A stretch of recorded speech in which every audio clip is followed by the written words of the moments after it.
The Adirondacks, 6 million acres of wilderness in upstate New York. This is where the Hudson River begins its journey to the sea.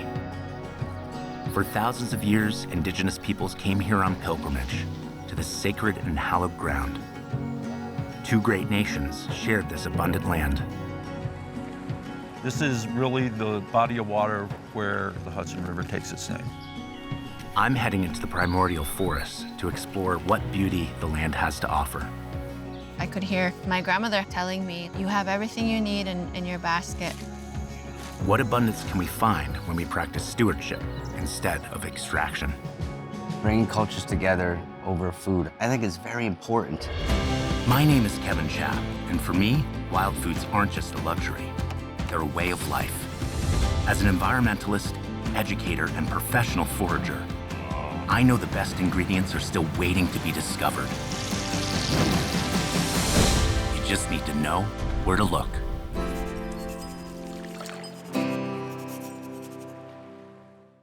Wild Foods is made possible by generous support from the Vermont International Film Foundation, bringing the world to Vermont through film and supporting filmmakers in Vermont and beyond for 40 years.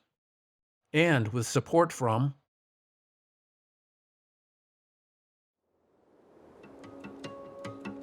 These are the headwaters of the Hudson River, the wellspring of life and indigenous culture that ultimately flows past the Statue of Liberty. I'm here meeting up with my buddy Dave Olbert from Cloud Splitter Outfitters at historic Lake Henderson. We're sitting here at Lake Henderson, about to launch you off. This is a glacial lake, right? It is, yeah. Yeah. When the ice sheet moved across down from North America, it actually gouged out sections of the earth. It created pockets for bodies of water all over the Adirondacks, actually. What makes it a little bit unique is the fact that there are so many lakes in the Adirondacks, and we can thank our glacial times for that. This would be considered a successional forest, right? Because it was denuded at some point, right? With mining and logging and timber. Yeah, there was mostly saw logs in the beginning for construction, and then it became pulp once they figured out they could make paper out of the stuff. And the last log drive on the Hudson was around 1950. You think back to what this would have looked like before Europeans arrived. But boy, it's come back pretty good from where it was, 100 years ago to what we're seeing in front of us right now. It's really exciting. Absolutely, because this whole area was harvested completely. So they really took everything.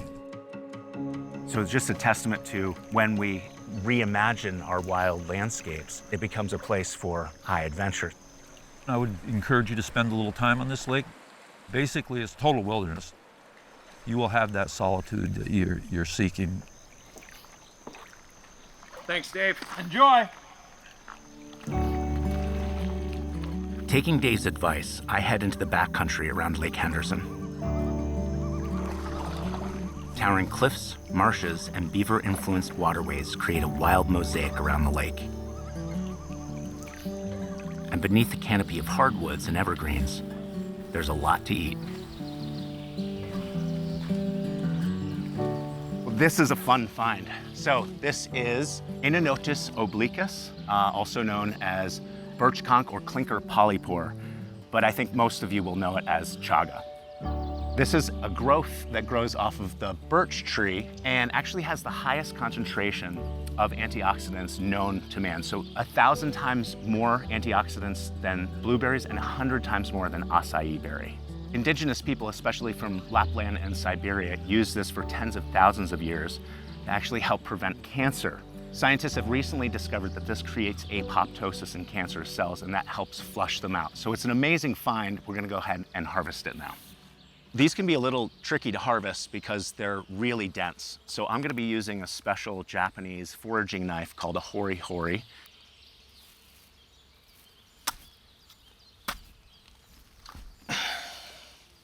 So we can see the inside of this is kind of orangey yellow. The outside is deep black. So we would want to give this a couple of weeks to cure, to dry, and then we grind that up into a powder, throw it in tea, let it boil for a few minutes, and you've got your chaga tea.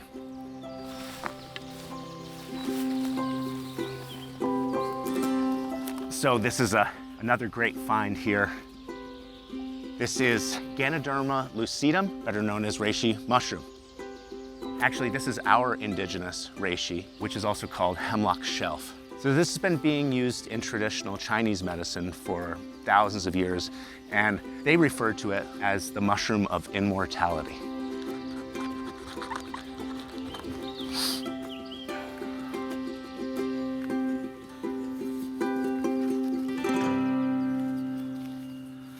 All right. Now finally, here is a choice edible of the northeastern forest. This is called Pleurotus oystretus, better known as oyster mushroom. It is a prime edible and it will grow on just about any deciduous tree. It happens to be growing on a beech here that's infected with the beech scale fungus. In fact, we have a couple of friends that are joining in the meal. We're gonna actually steal their dinner. It lets us know that this is actually an edible. That is a good indication that this is an edible mushroom. Another interesting thing about the oyster mushroom is prevailing science suggests that they may actually be carnivorous as well. So while they're feeding off of the decaying tree, they're also releasing a pheromone that attracts aphids. After a day of foraging, my basket is filling with treasures. Chestnut mushrooms, chaga for tea, reishi for medicine, and choice oyster mushrooms for tonight's dinner. This is what abundance looks like when you know where to find it. Not extraction, but participation in the forest's natural cycles. And that includes harvesting meat from these headwaters of the Hudson in a traditional way with a bow and arrow. So this is kind of a perfect setup to showcase where the deer are right now. It's kind of early season still, and what's happened is they're in blackberry bushes, and it looks like a recent cut that's happened. There's some underbrush and these blackberry bushes that are growing up. And while the blackberries are gone, it's these leaves that the deer are after because they still hold sugars inside. My feeling is that if you're gonna make the effort to go out and harvest your own meat, that you do it as ethically as possible. You are taking a life. And I think if more of us had this kind of emotional experience with our food, that we'd actually understand that a lot of the industrial meat that we're eating is really, really terrible for us. It's terrible emotionally, it's terrible nutritionally, and it's torture for the animal. Now, if somebody wants to be a vegetarian or vegan, that's a great choice. But if you're gonna eat meat, it's really important to remember that you are ingesting the life of a living, sentient being. One of the challenges of using a traditional bow is that you can do everything right and still be off by just a fraction of an inch.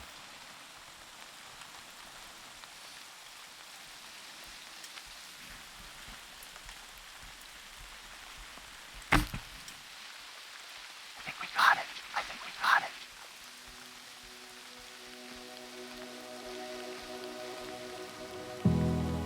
We've been blessed with food that is truly medicine, natural, wild protein. Now it's time to honor what the forest has provided with a wild cook. All right, well, we had some luck out in the woods today. We've come back and we've set a gorgeous harvest table here, and we're gonna make a little bit of a wild meal. So what I've decided to do is use that venison loin as the centerpiece and create a wild venison schnitzel. And we're gonna use some wheat flour as well as acorn flour, and we're gonna fry that all in a little bit of rendered bear fat. I'm gonna set it off with some wild grape that we found on the way out, a little bit of chaga, and of course, no Vermonter's sauce is complete without maple syrup that I portaged in. We're gonna start with the venison loin that we have just butchered. Tenderize these out a little bit. Now this will help it cook a lot quicker. Let's go ahead and start with the sauce. Break off a little piece of this chaga. And you don't need much of that. That's just for that earthy kind of woodiness. And then we're gonna strip some of these grapes, touch it up with a little bit of maple syrup, smash that together. So go ahead and put that on the flame and let that reduce for a few minutes. And the trick with cooking with acorn flour is You usually want to add like a 50-50 mix with some regular baking flour because it's not quite as sticky. I'm gonna use some lemon salt and an herb medley. Now what we're gonna do is do an egg wash. I'm gonna just use the egg whites, and that will make the flours adhere really well. And I love cooking with rendered bear fat. It's a very, very underutilized fat. This bear that I harvested last year was eating out of the apple trees kind of all fall. And so it has a little bit of an apple flavor to it, but bear fat, one of the best animal fats that you can cook with. What we're gonna do is we're gonna wash the venison in the egg bath, and then that goes directly into the flour, and we're gonna put them right in that hot boiling oil. And that is perfect when you hear that nice sizzle. While the schnitzel cooks, we're reducing the wild grape and chaga sauce. Temperature regulation on open fire is the name of the game. We'll take our chicken of the woods mushrooms, go ahead and shred those and lay them in the sauce. I'm gonna flip them one more time. There we go. Yeah, we want to crisp all that up. One of the wonderful things about cooking outside is experiencing how the appetizing smells from the cook fire blend with the mountain air and its clean evergreen scent. Now we're gonna plate this schnitzel cooked perfectly. And next we're gonna pull these mushrooms. So we're gonna have some of that nice flavor from the mushrooms, from the wild grape, and the chaga. I'm just gonna drizzle that right over the top, and that looks gorgeous. And there you have it, venison schnitzel with acorn flour and chicken of the woods mushrooms from the field to your plate. Enjoy.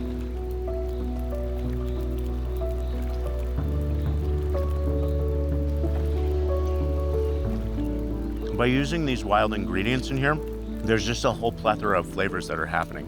The nuttiness with the acorn, the earthiness of the chaga, and the fruitiness of the grape. And these are all things that deer would eat. So it just makes for a really natural, symbiotic flavor relationship. A lot of people say that they don't love wild foods because they're gamey or they're earthy. These are flavors we've lost out of our palates. One of my missions is to bring those back onto American tables. I'm heading south to Papskin Island, just south of Albany, where I've come in search of the roots of abundance. A place where indigenous people cultivated the land for 6,000 years, using methods so advanced that European settlers couldn't even recognize what they were seeing. Just off the banks of the mighty Hudson, this floodplain became one of the most productive food systems in the Americas, producing enough corn, beans, and squash to feed an entire modern city. This is hallowed ground, and I wanted to walk it for myself. The Hudson River slides past, gray-green and restless. On Papskin Island, the soil holds moisture and memory in equal measure. So we're standing here on a floodplain, and what would happen is every spring, the high water mark would actually till the land for them. So they would plant their seeds, corn, beans, and squash, using the floodplains for tillage as opposed to using tractors or furrows.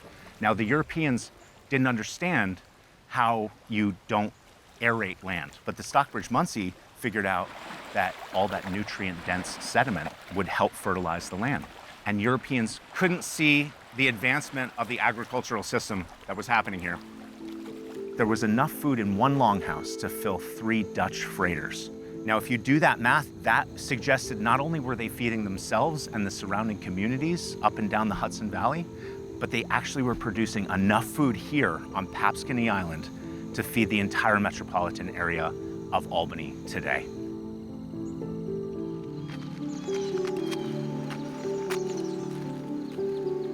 This is a 300-year-old cottonwood, and it's actually been ripped up by floodwaters. So this tree actually buffers the floodwaters in the spring, and you can see all this sediment coming off of them. You look down here, and you've got this really rich, loamy soil, which is perfect for agriculture. I mean, the abundance that was coming out of this river was incredible. In fact, there was no fighting along the Hudson, like between the Algonquin and the Haudenosaunee, because there was so much food. They're just like, yeah, well, let's just share it. we should harvest inspiration from hallowed grounds like this. These are places long revered for sustainability meeting our needs.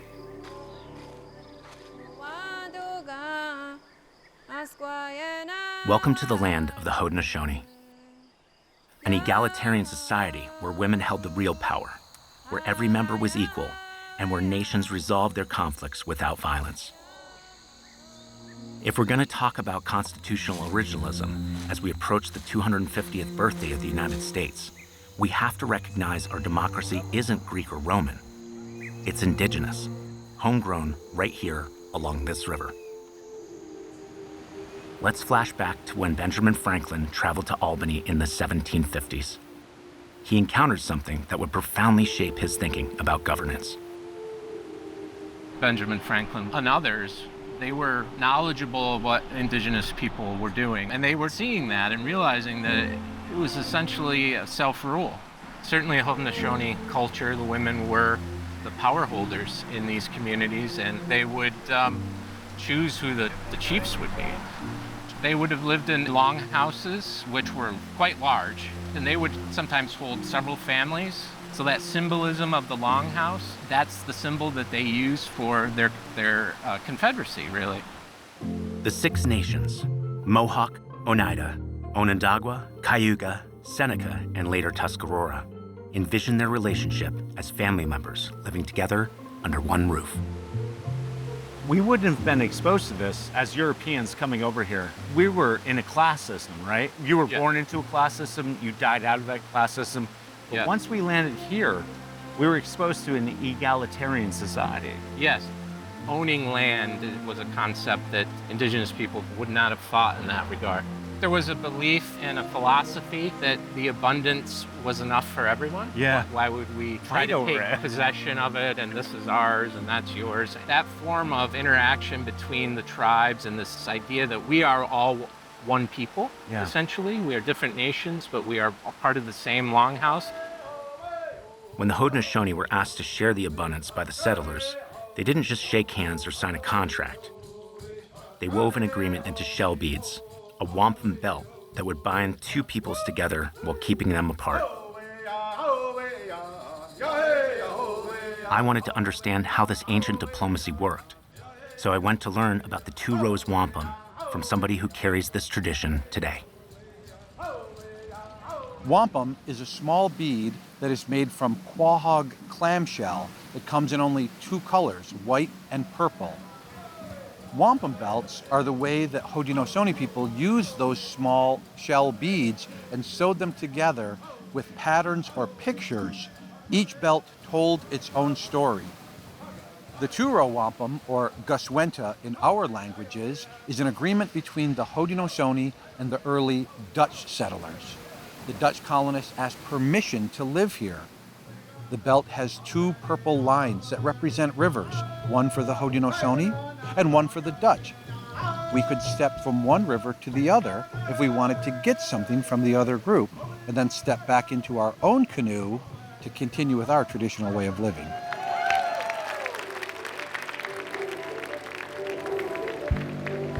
Two rivers running side by side. Two people sharing the same one and mighty Hudson, but never steering each other's boat. I realized this wasn't just diplomacy. It was a blueprint for coexistence that we've spent the last 400 years forgetting. After days in the wilderness, foraging, hunting, and learning from the people who still carry these traditions, it's time to bring it all together. I'm heading north to Albany to visit the Delaware, where Chef Elliot Vogel is waiting to show me what happens when wild ingredients meet classical technique and Mohawk tradition. Chef, can you just talk us through what we're looking at here? Right here, we've got a venison loin mosaic style and a carpaccio. Some beautiful local New York Harvest Moon cheese. We have some apple chips, and then nasturtiums from my wife's mother's garden. Amazing. I've been picking them every day. Yeah. The whole plant is edible. I love using flowers on a dish. Most flowers are edible, but people don't realize that. I see a lot of times when you serve a flower on a dish that people will leave the flower on that dish as opposed to eating the whole thing. This is a peppery flower. Yeah. Little floral notes, but pepper goes great with venison. We rolled this venison loin in local dried sumac and black trumpet mushroom powder.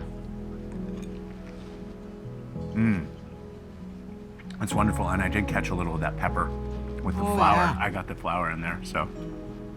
This is honoring your family's heritage, right? Your great-grandmother, was it? Great-great-grandmother Was 50% Mohawk. Oh, chef.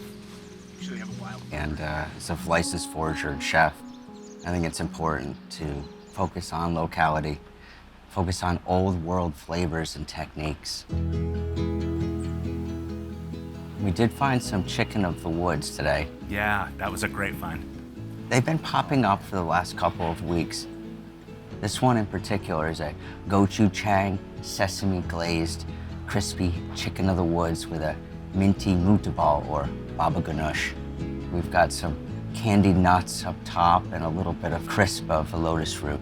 People received it so well with the vegan and the gluten-free community. It's a great alternative, and I get to go in the woods and forage for the ingredients. Right. It's one of the best parts about it.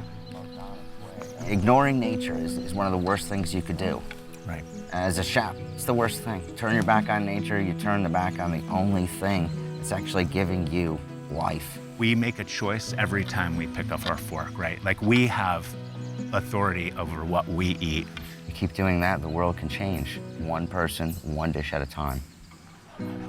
By incorporating local ingredients in traditional dishes, chefs like Elliot are helping to reintroduce the American dining public to new ways of thinking about our food and our relationship with nature. I now head to one place in upstate New York where tribal members like John Skenador, member of the Oneida Nation, and Genuiasta Jock, member of the Mohawk Nation, are still holding tight to indigenous traditions. Wow. That is beautiful. We're in the Schoharie Valley, or Mohawk Valley. We're on Roman's Nose. These are one of the lookouts that the Mohawks had. This is the ancestral turtle village for the Mohawks. What makes this so beautiful, this was a land that we've regained. My people are a couple hours away from here, but we've been through here before, so these lands know us too. Everybody's DNA is in this land. You know, there has to be a higher power that's giving us what we need off of the land. Just as we nurture her, she nurtures us. Returning to the land is what has to happen. Giving that recognition, we're returning and we're able to communicate again, not only with the land, but the spirits that have been here for centuries. There's this beautiful vision that I get standing up here, what it might have looked like 400 years ago and what it could look like again. This is one of the most critical places as it's being rematriated, and we're nurturing the land as the land is nurturing us. Grandmother Moon here with you too, and the sun, and brother sun, both out at the same time. So that's the balance. That's the women, that's the men. You have to sacrifice yourself sometimes for the better cause and meaning and justice of everything. And don't lose yourself while you're doing it, what we're doing right now, because it is power.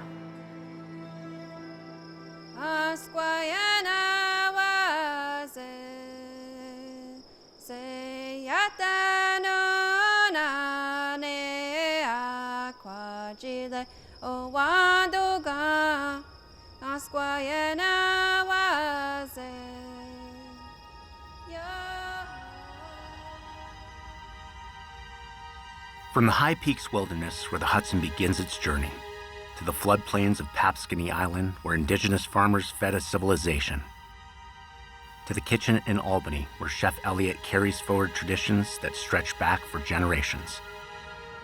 This river connects it all. The Haudenosaunee had a phrase for it, a philosophy woven into shell beads that said we can share this land, travel side by side, without steering each other's boats. What is this land worth when we leave it alone? I came here looking for that answer. What I found was something more. a reminder that abundance isn't something we take, it's something we participate in. The Hudson is still flowing. The forests are still giving. And if we listen, really listen, to the people who never forgot how to hear them, we might just remember who we are.